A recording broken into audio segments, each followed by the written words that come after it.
할렐루야. 예수 그리스도 이름으로 하나님 말씀 함께 나누는 시간 갖도록 하겠습니다. 갖기 전에 우리 성도님들 그동안 평안하셨습니까? 한 주밖에 안 됐죠? 그동안 이렇게 사랑하는 동역자요, 또 우리 후배 목자님이신 이호셉 목자님과 더불어서 이렇게 또 아름다운 이런 교회를 가꾸어 오신 우리 청주교회 우리 성도님들에게 우리 하나님의 무한하신 은혜가 있기를 기원드립니다. 그리고 또 지금 저 유튜브 화면을 통해서 이 예배에 또 참여하고 계시는 제주 집회소, 제주 선교센터 우리 성도님들에게도 우리 하나님의 크신 은혜가 있기를 기원드립니다.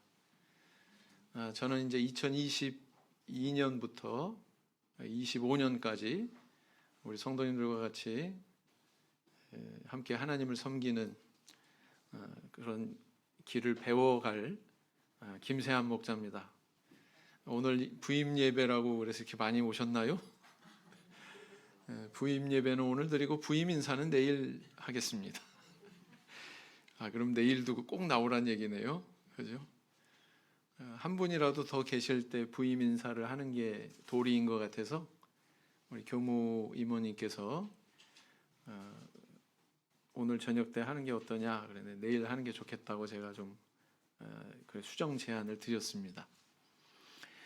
자, 이제 그 저녁 예배 때는요 어떤 내용을 다루고자 하냐면은 제가 준비되어 있는 그리고 또 앞으로 준비할 그런 PPT 자료 화면 이런 것들을 통해서 좀 입체적으로 그렇게 좀 하나님 말씀을 배우는 시간을 가지려고 생각을 합니다. 괜찮으시죠? 안식일 예배는 그냥 전통적인 우리 제가 예배 인도할 때 드려왔던 그런 또 이호셉 목자님이 인도하시면서 쭉 인도해 오셨던 그런 패턴으로 인도를 하고요. 저녁 예배 때는 화요일 저녁 같은 경우에는 성경 개론, 그 다음에 이제 금요일 저녁 같은 경우에는 강론, 개론이 아니라 강론으로 성경의 경권을 이렇게 하나하나씩 다 저희들이 살펴보는 그런 시간을 가지려고 생각을 합니다. 그러면서 이제 필요한 무슨 화보나 영상이나 뭐 이런 것들도 이제 접하시고 보다 더 입체적으로 성경을 배워가는 그런 기회를 삼고자 합니다. 괜찮으시죠? 그래서 우리 요셉 목자님이 참 말씀으로 우리 성도님들에게 참 깊이 있는 그런 신앙으로 인도하는 충성된 그런 길을 걸어오셨어요. 그래서 이제 저도 참 그 분량에 누가 되지 않는 그런 역할을 해줘야 될 텐데 나름대로 열심히 노력을 해야 되겠다 이렇게 마음을 다잡아 봅니다. 요셉 목자님이 채울 수 있는 것들이 있었고 아마 제가 또 더 보완할 수 있는 그런 영역도 뭐 있겠다 이렇게 생각하거든요.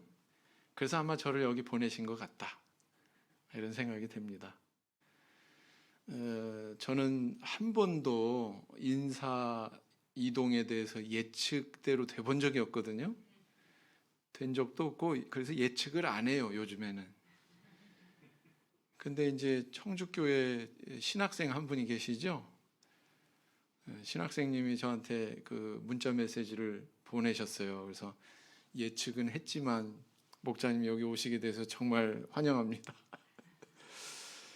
그래가지고 이렇게 예측까지 턱턱 맞아버리는 이런 신학생님이 앞으로 이제 목회를 하시게 될 테니 이거 참 그 청출어람이라고 이제 날로 더 그 훌륭한 신학생님들이 나올 것 같죠?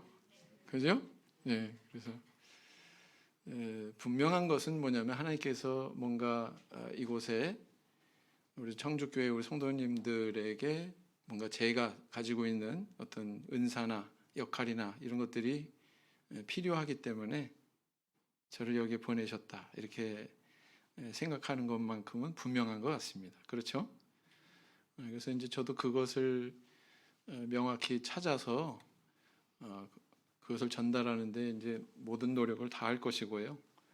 우리 성도님들도 여태까지 이호셉 목사님 밑에서 이렇게 다 잘 따라오신 것처럼 따라오시면 우리 성도님들에게도 은혜가 되고, 저도 은혜 받습니다. 목회자라고 은혜 안 받는 거 아니에요? 네, 그래서 우리 성도님들을 통해서 저도 은혜 받습니다. 그래서 저도 은혜 받을 수 있는 길로 인도해 주시기 바랍니다. 네. 그래서 이제 오늘은 첫째 시간이라 그렇게 뭐 너무 무겁지 않은 가벼운 주제로 한번 살펴볼까 합니다. 성경은 어떤 과정을 통해서 우리 손에 들어왔는가? 사실 여기에 대해서 우리가 잘 아는 분도 있지만 또 잘 모르는 분도 있기 때문에 한 번쯤 이런 것들을 좀 접해보는 것이 필요하지 않느냐, 이런 생각이 들어서 이 말씀을 준비했습니다. 우리 한번 먼저 성경 구절 읽어보실까요? 짧으니까 우리 한 목소리로 읽겠습니다. 시작. 학사 에스라가 모든 백성 위에 서서 저희 목전에 책을 펴니 책을 펼 때 모든 백성이 일어서니라. 에스라가 광대하신 하나님 여호와를 송축하매 모든 백성이 손을 들고 아멘 아멘 응답하고 몸을 굽혀 얼굴을 땅에 대고 여호와께 경배하였느니라. 바니와 세레비아와 야민과 악굽과 사부대와 호디야와 하세야와 블라야와 레위 사람들이 다 그 처소에 섰는 백성에게 율법을 깨닫게 하는데, 하나님의 율법책을 낭독하고 그 뜻을 해석하여 백성으로 그 낭독하는 것을 다 깨닫게 하매. 여기 보면 이제 그 바벨론의 포로로 생활하던 유대 민족이 이제 고토로 돌아오게 되죠. 본래 자기의 땅인 가나안 땅으로 돌아왔을 때에 70년 이 포로 생활을 하다 보니까 본래 자기들이 쓰던 그 히브리어를 잃어버리고 뭐 그 중간에 막 태어나고 새롭게 성장한 그런 세대도 있을 것이고, 그러다 보니까 아람어에 그때 당시에 이제 그 공용어로 쓰였던 아람어에 익숙해져 있었다는 것이죠. 그래서 이제 성경을 읽어 주어도 그것을 번역을 해가지고 해석을 해줘야 되는 그런 상황에 있었습니다. 그런 상황에 있었던 것을 이렇게 느헤미야 성경을 통해서 보면은 알 수가 있지요. 그래서 이 성경을 읽고 단순히 읽는 것으로 끝나는 것이 아니라 그것을 해석하고 그 의미를 깨닫기 위해서 우리가 가장 먼저 한번 다루어 볼 것이 성경이 도대체 어떻게 우리 손에 들어왔나, 어떻게 시작이 됐나, 이런 것들을 한번 짚어보는 것이 필요하다, 이렇게 생각이 됩니다. 하나님께서 초월적인 그런 세계에 계시죠. 인간은 거기에 범접할 수가 없습니다. 다가갈 수가 없습니다. 그래서 우리 스스로의 어떤 지혜나 노력으로는 그 세계에 다가갈 수 없기 때문에 우리 하나님께서 우리에게 계시를 해주셔야만 우리는 그 세계의 사정을 알고 하나님의 메시지를 들을 수 있고 깨달을 수 있고 한 것이죠. 근데 이 하나님께서는 이 계시를 그냥 그 시대에 하나님께서 접하신 일부의 사람에게만 국한한 것이 아니라 이것을 기록을 명령하셔가지고 보다 더 많은 자들이 시간을 초월해서 그 계시의 내용을 접하게 하셨죠. 그래서 이 기록을 명령하신 것이 바로 그 비결이었습니다. 성경에는 하나님께서 계시의 내용을 기록을 하셨거나 또는 기록을 하라고 명령하신 그런 사례들이 많이 나오거든요. 첫 번째로는 이제 하나님께서 친수로 돌비에 기록하셨다, 이런 기록이 있고요. 모세나 이사야나 예레미야나 기타 여러 구약의 선지자들에게 내가 내게 이르는 말을 여기 기록해라, 두루마리 책에 기록해라, 또는 뭐 돌에 기록해라, 이렇게 명령하신 예들이 많습니다. 신명기 9장 10절 형제반, 출애굽기 17장 14절 자매반, 이렇게 읽어볼까요? 형제반 먼저 시작.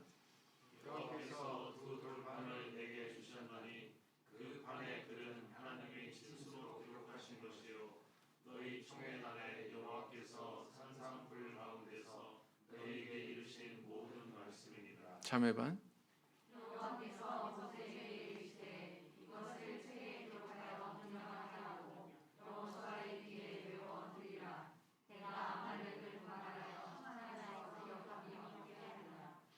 자, 여기 보니까 하나님께서 직접 기록하신 경우도 있고 또 기록하라고 명령하신 예가 있죠. 네. 아주 이건 특별한 사례죠. 하나님께서 친수로 기록하신 예. 그건 곧 뭘 의미하냐면은 하나님이 입법자다. 하나님 자신이 입법자다. 이것을 의미하고 있습니다. 굉장히 중요하다는 뜻이죠. 돌비를 맨 처음에 모세가 깨뜨렸어요. 첫 번째 돌비를 깨뜨렸습니다.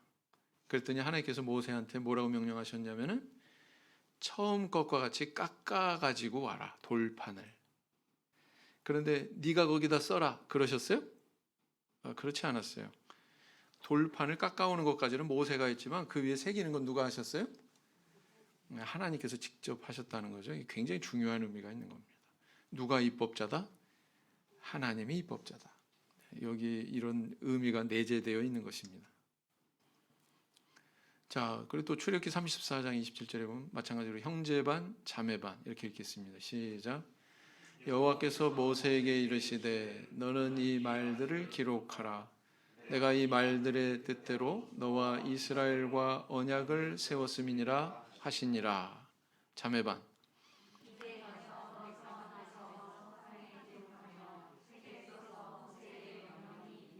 네, 그래서 저렇게 기록하라, 기록하라 계속 나오고 있죠. 네. 또 한 번 읽겠습니다. 시작. 여호와께서 내게 대답하여 가라사대 너는 이 묵시를 기록하여 판에 명백히 새기되 달려가면서도 읽을 수 있게 하라. 자매반.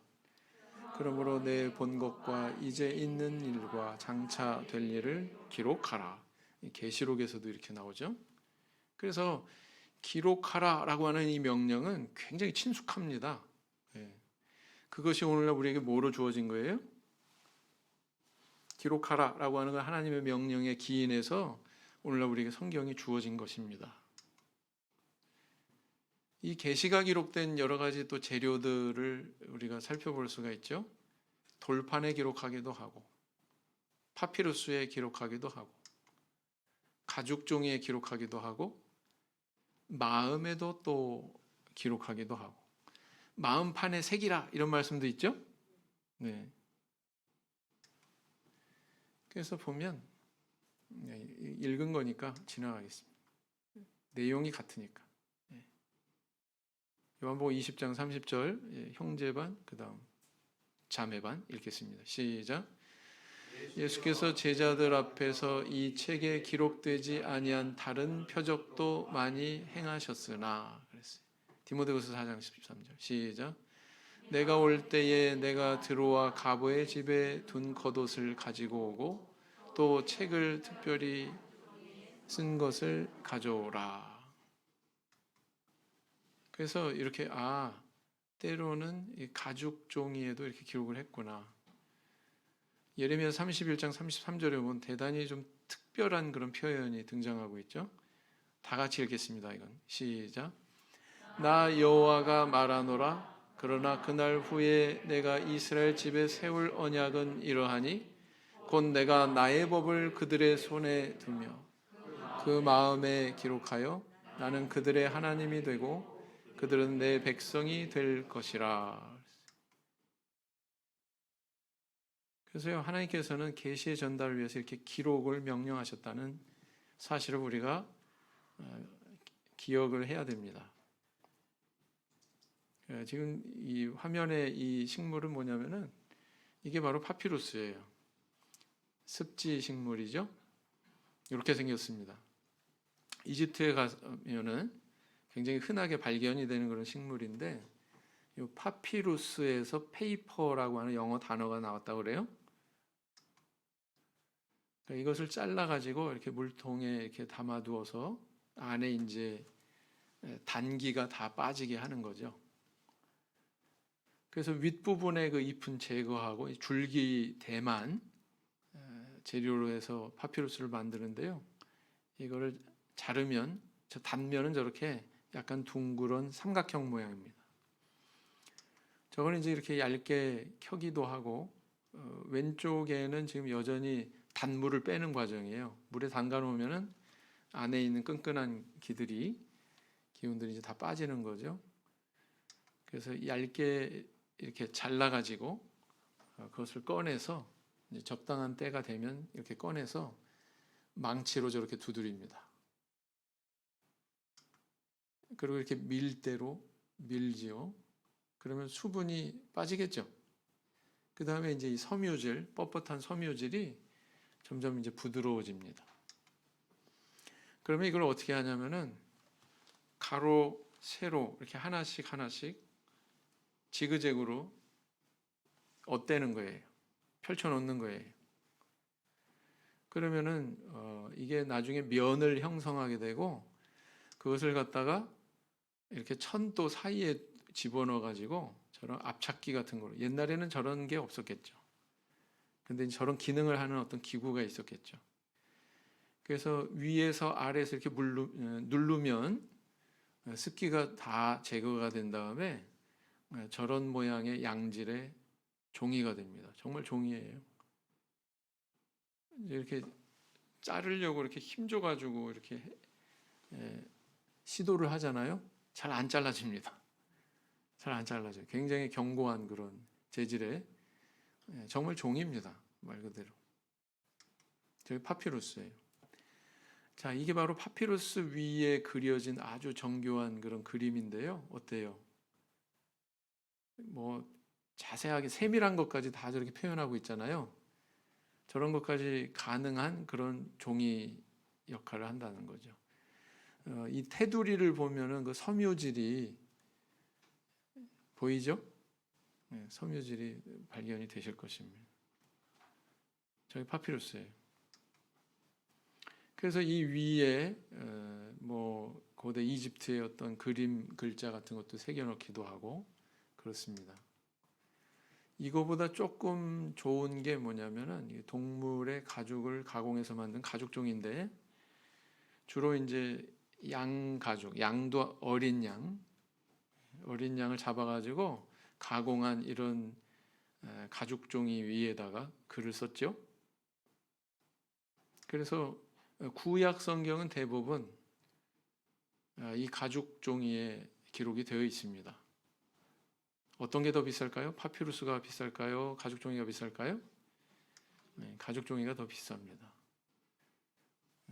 견고하죠. 그러나 단점은 비싸고 장점은 견고하다.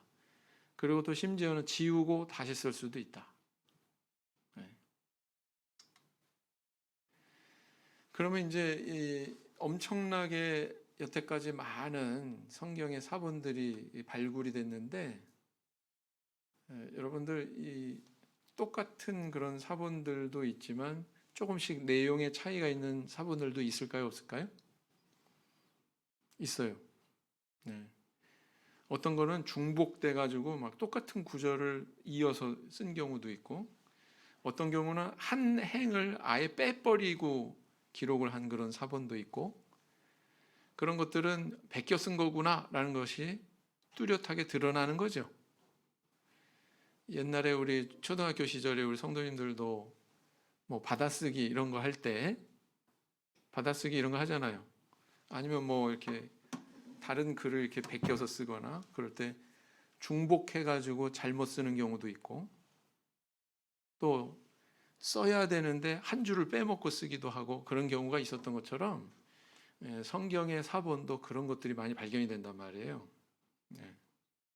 그러면 이제 그런 것들을 학자들이 놓고 이제 연구를 합니다. 어떤 게 오래됐나, 어떤 게 최근에 쓰여진 건가 이런 것들을 이제 분별을 하는 거죠.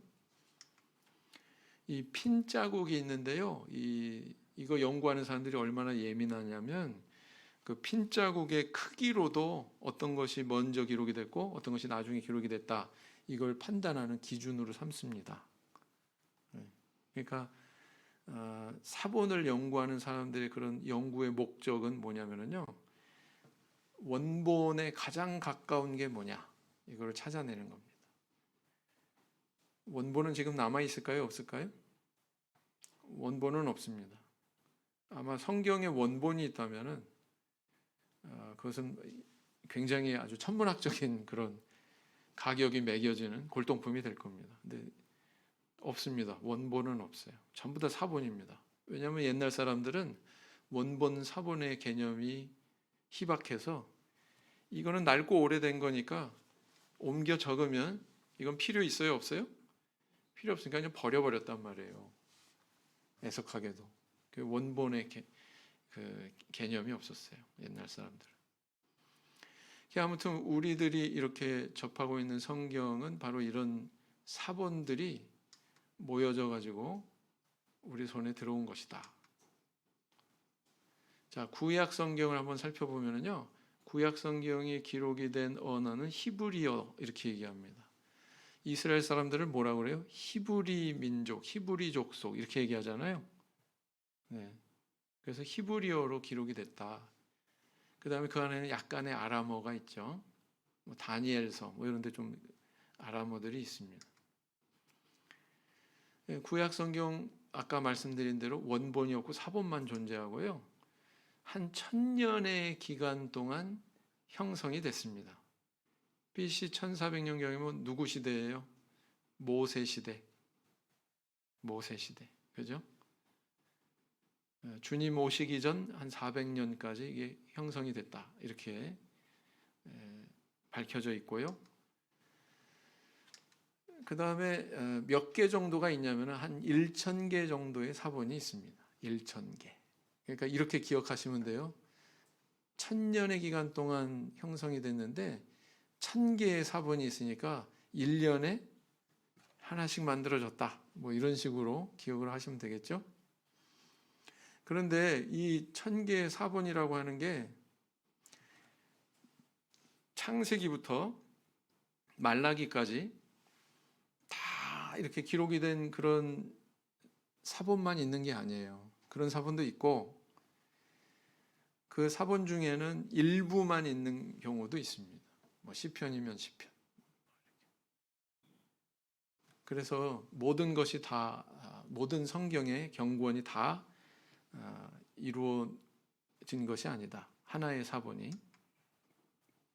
가장 오래된 사본은 뭐냐? 사해 사본입니다. 사해 근처에서 발견이 돼서 사해 사본이라고 그러고요. 쿰란 사본이라고도 합니다. 동일한 걸 가리킵니다. 이렇게 생겼는데요. 저기 보세요. 이게 보존 상태가 가장 그래도 양호한 건데 뭐가 이렇게 떨어져 나가가지고 가운데가 비었죠.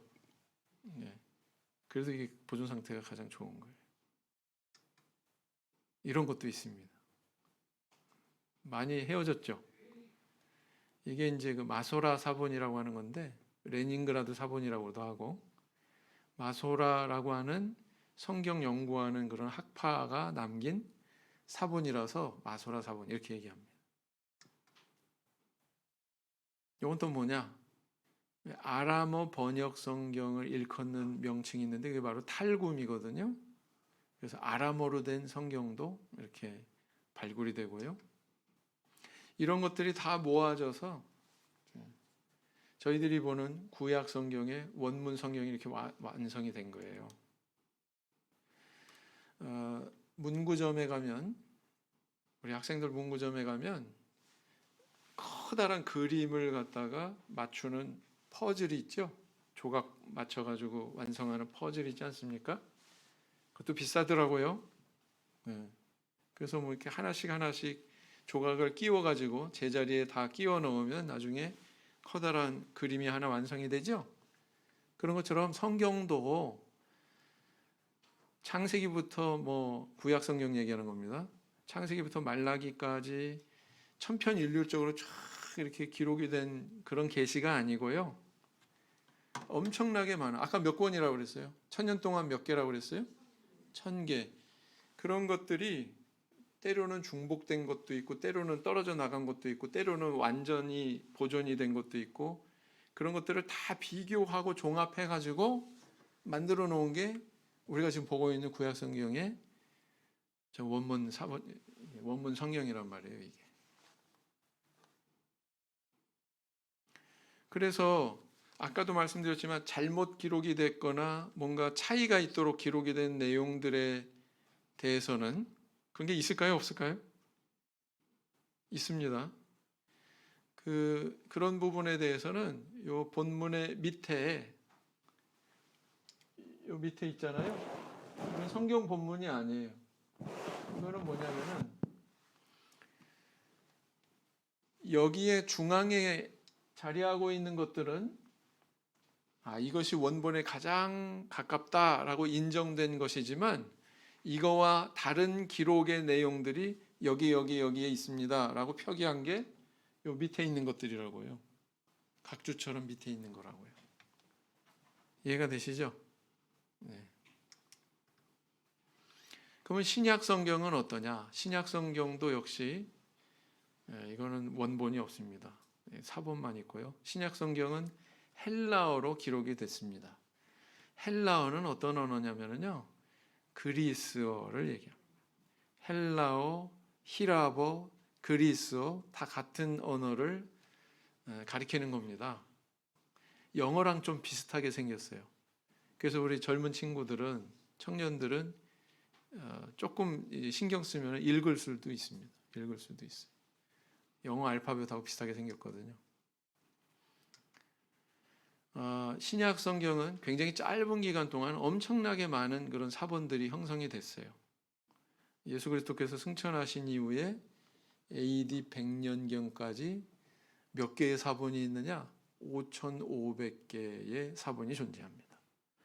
그래서 100년 동안 5,500개니까 1년 평균 몇 개예요? 그러면은 나누기 100 하면은 네? 5,500개 나누기 100 하면 55개 아니에요? 그죠? 1년 평균 55개. 엄청나게 많은. 이 하나의 사건에 대해서 이렇게 엄청나게 많은 사본들이 존재하는 것은 그 시대에 이런 그 문학 작품이나 이런 그런 거는 없습니다. 성경 이외에는. 참 대단한 사실이죠. 이 진실이 여기 감춰져 있기 때문에 사람들이 이렇게 관심이 많고 많은 사본들을 남겼다. 이 반증 아닐까요? 그죠? 그 중에서 가장 오래된 사본은 P52. P는 뭘 의미할까요? 파피루스라는 뜻입니다. 파피루스 52번. 이렇게 사본마다 고유 번호가 다 있어요. 고유 번호가 다 있습니다. 자, P52가 어떻게 생겼냐? 이렇게 생겼습니다. 이게 다예요. 52번 파피루스는 딱 요거 하나입니다. 내용은 어떤 내용이냐면은 예수님이 그 간음 중에 잡힌 여인을 사람들이 끌고 왔는데 땅바닥에다 뭐라고 쓰시고 하는 그런 내용 있죠? 그 내용을 기록한 부분입니다. 딱 요거 하나 있어요. P52. 네, 이거는 체스터비티 파피루스 세 번째 건데요. 여기도 보면은 손상된 부분이 많죠. 이렇게 불완전한 형태의 막 손상되고 뭐 이렇게 중간중간 듬성듬성 이렇게 떨어져 나가고 이런 것들 다 끌어모아 가지고 퍼즐 맞추기를 한 거예요. 신약도 역시 마찬가지로 구약과 마찬가지로 그것을 다 끼워 맞춰 가지고 비교하고 대조해서 가장 오래된 게 뭐냐 이걸 찾아내 가지고 그래서 정리한 거예요. 그래서 이렇게 역시 신약도 본문이 이렇게 완성이 된 거고요. 이것도 마찬가지. 이게 가장 오래된 정통한 내용으로 판단이 되지만 이거와는 다른 내용을 기록하고 있는 그런 사본에 대해서는 여기를 참고하세요라고 밑에다가 이렇게 써놓은 거란 말이에요. 이해가 되시죠? 이게 성경이에요. 여기서 우리가 분명히 알아야 되는 거. 수많은 사본들이 모여서 그 퍼즐 조각의 종합체가 바로 성경이다.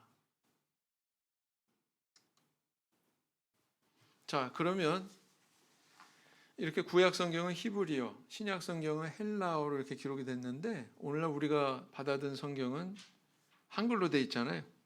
그죠? 네. 어떻게 우리 손에 이렇게 한글 성경이 오게 됐나? 중세 시대 때에는요, 성경은 일부 사제들만 접하는 그런 일부 사제들만 읽고 그 뜻에 대해서 해석할 수 있는 그런 능력을 가졌어요. 왜? 그때 당시에는 문맹인 사람들도 많았고요. 또 이 라틴어로 이게 기록이 되다 보니까 라틴어는 뭐냐면은 외국의 한자에 해당된다 이렇게 생각하시면 됩니다. 우리 뭐 조선 시대 때 막 이런 그런 평범한 양민들은 한자 몰랐잖아요. 잘 몰랐거든요. 그래서 그런 글도 모르고 그런 사람들 불쌍히 여겨가지고 세종대왕님이 한글을 창제하신 거잖아요. 그런 것처럼 말하자면 외국의 한자예요, 라틴어가. 그러니까 성경을 이해하는 사람이 별로 없어요. 누구만 이해하냐면 저기 천주교 뭐 주교들 이런 사람들만 이제 그걸 읽고서 이해할 뿐이에요. 이걸 낭독해봐야 우이독경이죠. 일반인들은 그런 시대가 있었다라는 겁니다. 그런데 이제 종교 개혁이 일어납니다. 마틴 루터라고 하는 인물에서 종교 개혁이 일어나면서 이 사람이 부르짖는 그런 가치가 뭐였어요? 만민 제사장설. 뭐 너나 나나 다 저 주교들만 어떻게 성경을 읽게 허용해 놓은 것이냐? 그렇지 않다. 모든 사람들이 다 성경 접할 수 있어야 되고 다 우리가 하나님 앞에서 똑같이 다 제사장들이다. 이 사상이 있었잖아요. 그래서 다른 언어들로 이 성경이 번역이 되기 시작한 거죠. 그래서 이 로마 카톨릭에서는 여러 가지 언어로 번역이 되는 걸 환영하지 않았습니다. 결코. 천주교 성당 가잖아요. 저기 유럽의 무슨 성당 이런 데 가면요. 뭐가 많냐면 그림이 많아요. 벽화에 막 이렇게 뭐 예수님의 생애에 대해서도 묘사한 이런 벽화도 많고요. 왜 그런 게 많은 줄 아세요? 글을 모르니까. 평범한 사람들이 글을 모르니까 신앙을 이해시켜야 되는데 빠르게 전달할 수 있는 게 뭐예요? 그냥 한눈에 그냥 그림으로 그걸 표현해 놓은 거예요. 그래서 그런 것들이 많습니다.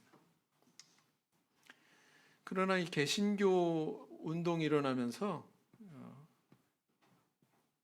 성경 번역이 적극적으로 이루어지게 됐습니다. 종교개혁자인 마틴 루터도 독일어 성경을 번역을 했거든요. 네. 보세요. 이게 옛날에 1482년에 번역이 된 성경인데 우리 성도님들 가운데 저렇게 화려한 성경 가지고 계신 분 있는지 모르겠어요. 성경 본문 테두리를 막 꽃으로 저렇게 장식한. 또 이제 유명한 이제 그 성경이 뭐냐면은 이제 구텐베르크 42행 성서거든요. 이 전에는 사람들이 손으로 이렇게 베껴 써가지고 책을 만들었는데 굉장히 힘들고 인건비도 많이 들고 그랬는데 활판 인쇄 기술이 발명이 됩니다. 그래가지고 사람이 쓰지 않고 기계로 철컥철컥 찍어내면 순식간에 엄청나게 많은 양의 책들을 생산해낼 수 있었던 거죠. 그래서 이 쿠텐베르크의 42행 성서가 굉장히 유명합니다. 이 기술이 없었다면 종교개혁도 불가능했었다 이렇게 이야기하고 있죠. 최초의 영어 신약 성경 존 위클리프 성경입니다. 또 이제 한 인물이 있는데 윌리엄 틴들이라고 하는 그런 인물이 있죠. 영어 성경을 번역을 해서 보급을 했던 그런 유명한 인물인데 영국 왕은 그 영어로 번역이 된 성경을 거둬들이고 윌리엄 틴들은 열심히 그 영어 성경을 퍼뜨리고 숨바꼭질한 거죠. 나중에 이 윌리엄 틴들이라고 하는 인물이 화형을 당합니다. 붙들려가지고 죄목이 뭔 줄 아세요? 성경 번역에서 유포했다고 영어로. 어떻게 이 거룩한 문서를 영어 같은 천박한 언어로 그렇게 번역할 수 있느냐? 신성모독이다. 그래가지고 불에 태워가지고 죽인 거예요. 지금 생각하면은 이거 상상할 수 없는 일이죠. 정말 무서운 게 뭐냐면 그 삐뚤어진 종교적 신념은요, 사람도 죽여요. 사람도 살인합니다. 무서운 일이죠. 뭐 신약 성경에 보면 뭐 바리새인과 서기관들이 안식일에 대한 그런 삐뚤어진 이해가 예수님을 십자가로 내모른 것처럼 잘못된 종교적인 신념은 사람을 죽일 수도 있습니다. 조심해야 되는 겁니다. 신앙인이 조심해야 되는 점이에요. 자, 그리고 또 유명한 성경이 뭐냐면은 킹 제임스 역이에요. 권위역이라고도 하고 흠정역이라고도 하고, 제임스 왕의 명을 쫓아서 7년 동안 작업해서 완성한 1611년 경에 완성이 된 그런 성경인데요. 한동안 이 성경이 굉장히 권위 있게 그렇게 받아들여져 왔습니다. 그 기간이 상당했죠. 독일어 성경이고요. 그래서 전 세계 언어의 수가 7097개래요. 여러분, 나라 수는 이렇게 안 나오잖아요. 그죠? 근데 한 나라에도 여러 언어를 쓰는 사람들이 있지 않습니까? 언어 수가요, 7097개예요. 어마어마하죠? 근데 그 중에서 성경 전권이 번역이 된, 그러니까 창세기부터 계시록까지 이렇게 전권이 번역이 된 언어는 10%가 안 돼요. 600여 개 정도 됩니다. 그 다음 신약 성경, 마태복음부터 계시록은 완역이 된, 완전히 번역이 된 그런 언어도요, 몇백 개죠? 1515개. 그 다음 단편 성서는 뭐냐면은 마태복음이면 마태복음, 누가복음이면 누가복음, 이렇게 경권, 하나의 경권만 번역이 된 그런 언어도요, 1300여 개, 뭐 이 정도 언어밖에 안 된다는 거예요. 그러면 단 하나의 그런 단편복음도 없는 언어권이 몇 개나 되느냐? 3773개월. 한 50%는 아직 성경을 접하지 못한다? 지구상의 언어권에 한 50%는 아직도 성경을 접하지 못하고 있다는 거예요. 여러분들 이 사실을 접하고 이 사실을 확인한 우리 성도님들 마음이 어떠세요? 자신을 생각할 때 행복하세요? 여러분들은 그 절반에 들어가는 거예요. 성경을, 그것도 뭐 단편복음도 아니고 창세기부터 계시록까지 다 접할 수 있는, 사실은 훨씬 더 특권 계층이죠. 맨 위에 연두색에 속하는 계층이죠. 우리 성도님도 정말 복된 분들입니다.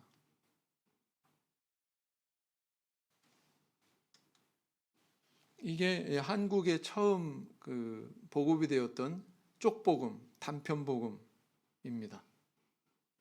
누가복음 전서 1882년에 번역이 됐고요.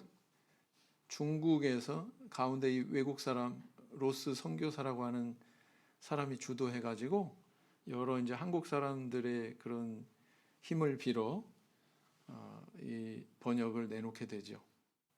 그리고는 이제 서상륜이라고 하는 인물을 통해서 중국에서부터 처음 한국으로 성경이 들어오게 됩니다. 우리나라는요, 외국 선교사가 우리 본토에 상륙하기 전에 자기 언어의 성경을 소유한 지구상 최초의 나라입니다. 우리나라가요. 참 특이한 나라예요. 종교성이 있어요, 없어요? 우리나라 사람이 종교성이 많아요. 참 독특한 민족이에요. 네, 1887년에 번역이 된 성경이고요. 신약 전서가 1900년대에 이렇게 번역이 됐고요. 뭐 이거 읽어보실 수 있겠어요? 누가복음 대2장 이렇게 써 있죠. 맞음이 뭐예요? 요즘 말로 바꾸면은 마침.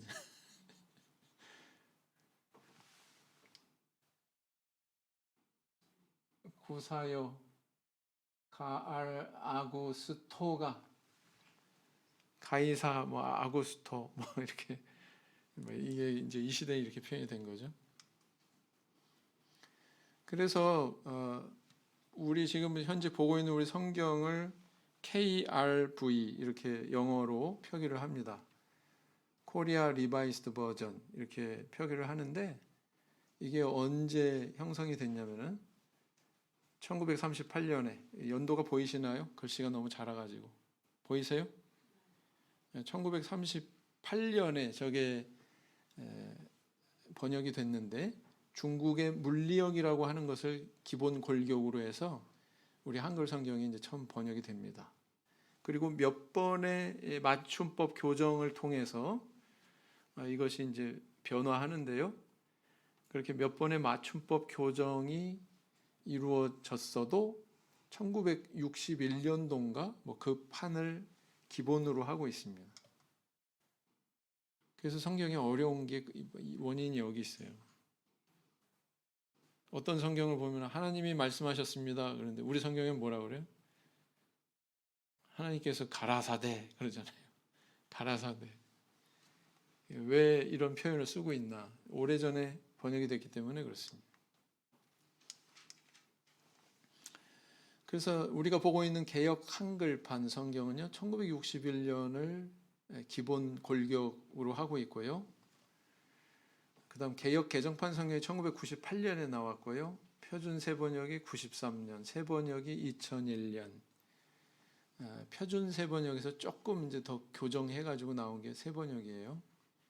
그다음 공동 번역 성서가 1977년, 개정판이 1999년. 그래서 우리에게 많은 여러 가지 다양한 역본, 성경의 역본들이 있습니다. 그 외에 또 요즘에 많이 보급이 되는, 많은 사람들이 또 즐겨 읽는 이런 성경들이 있죠. 그래서 뭘 알 수 있습니까? 내 손의 성경은 이렇게 수많은 과정을 거쳐서 주어진 원본이 아니라 번역본 성경이다라는 것입니다. 이게 우리가 기억을 해야 되는 이유가 뭐냐면은 성경을 주술적인 책으로 그렇게 오해하는 경우가 있어요. 쉽게 얘기하면은 이렇게 나한테 오늘 주시는 말씀이 뭘까? 촥 펴가지고 예? 촥 피니까 뭐라 그래요?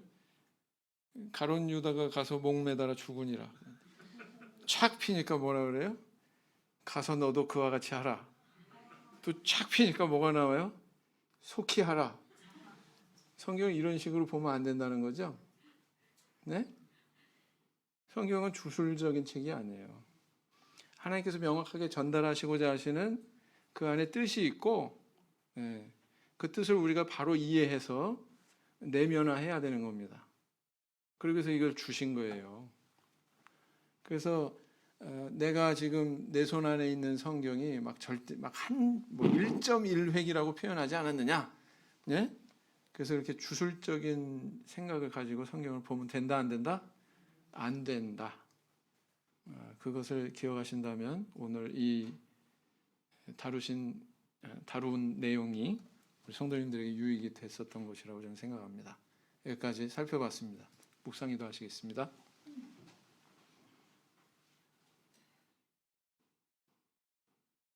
아멘.